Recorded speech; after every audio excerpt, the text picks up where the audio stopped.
So I've spoken to you in the past about Brandon Robertson, a cosplaying pastor who is LGBTQ affirming and practicing. Well, just recently, he was caught on camera giving his kind of not only affirmation, but celebration of the LGBTQ community.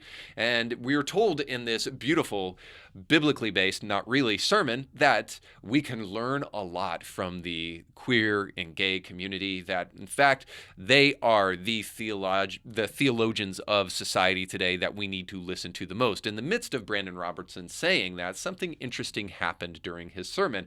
I'll let you see it here. Maybe minorities, sexual and gender minorities, have something to teach the church about dying to self, about new life, about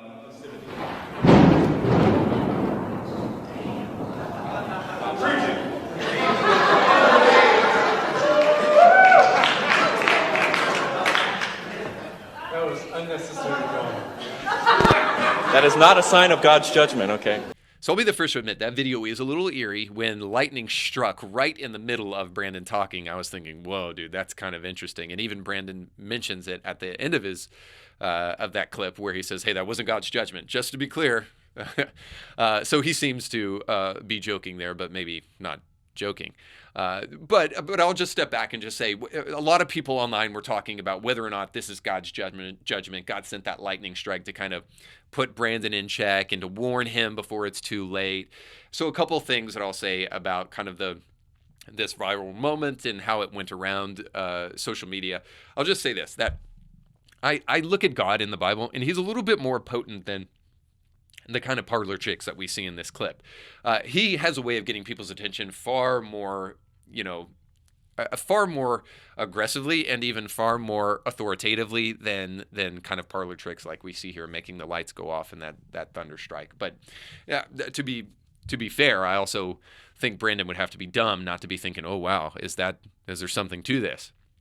But let me just say, I think that perhaps that lightning strike is not the judgment of God, because what Brandon is saying there is clearly unbiblical and certainly egregious, but nowhere near as bad as things he said in the past. For instance, Brandon Roberts has gone on record to say that Christian orthodoxy is nothing more than a tool of white patriarchy to try to shove beliefs down people's throats.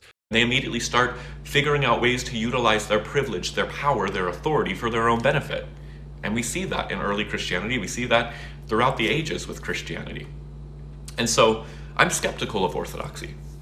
We hear this a lot by the queer-affirming theologian of today, that whether or not theology is correct or not doesn't have anything to do with the Bible, but it has to do with those who are disenfranchised and those who get power from this belief, rather than whether or not it is actually true. These guys don't care about that. Brandon Roberts has also gone on the record more than just saying that orthodoxy is a tool of white oppressive patriarchy, but he's also gone on record as saying, well, Jesus was a racist. I mean, we all know this, right? Jesus was just a horrible racist. That there's a part of the Gospel of Mark where Jesus uses a racial slur.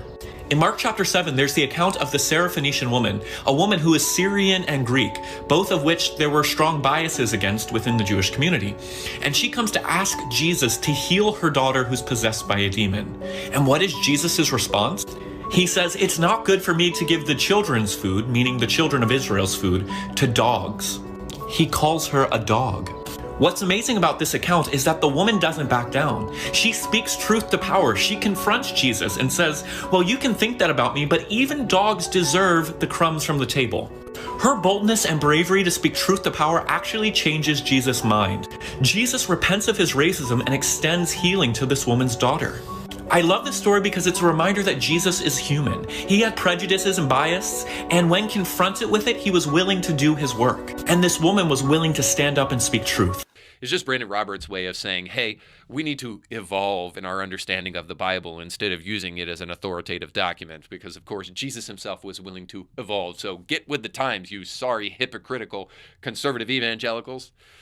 So he said way worse than what he said on that stage there. So if God was going to strike him with lightning, I would think that, lightning would have struck that phone before he sent out some of the ridiculous tweets that this guy sends out.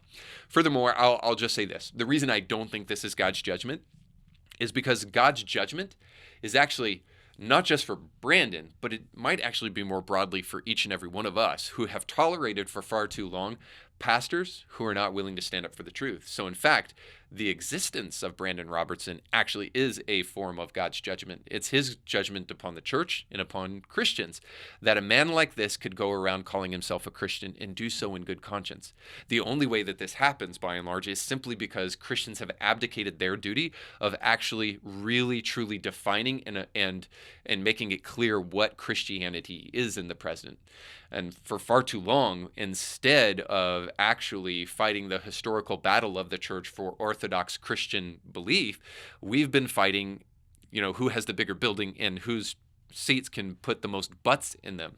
We've been more interested in followers on social media and who looks the most flashy and who can get on preachers with sneakers the quickest, more so than we have actually been with developing a firm understanding of what Christianity actually looks like.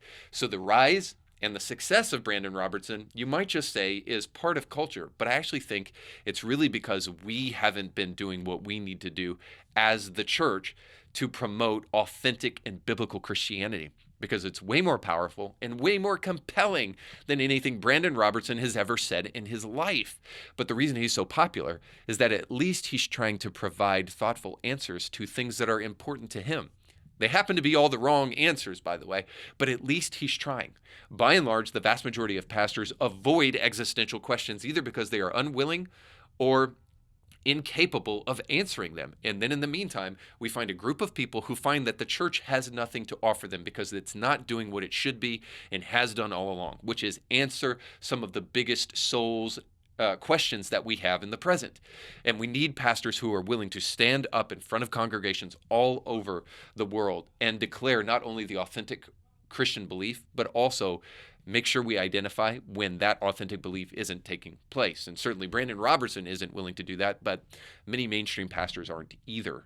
And as a result, we see God's judgment in the present because we see that there are many people who are falling for this kind of nonsense and many people who are not willing to stand against it. So you just got done watching a small excerpt of a much larger episode. You can find the link to that full episode down below in the description of this video. So you definitely want to check that out because if you like that clip, you'll like the much larger episode. And while you're at it, don't forget to like, share, and subscribe and click that little bell to be notified when great new episodes of Indie Thinker come your way. Thanks for watching.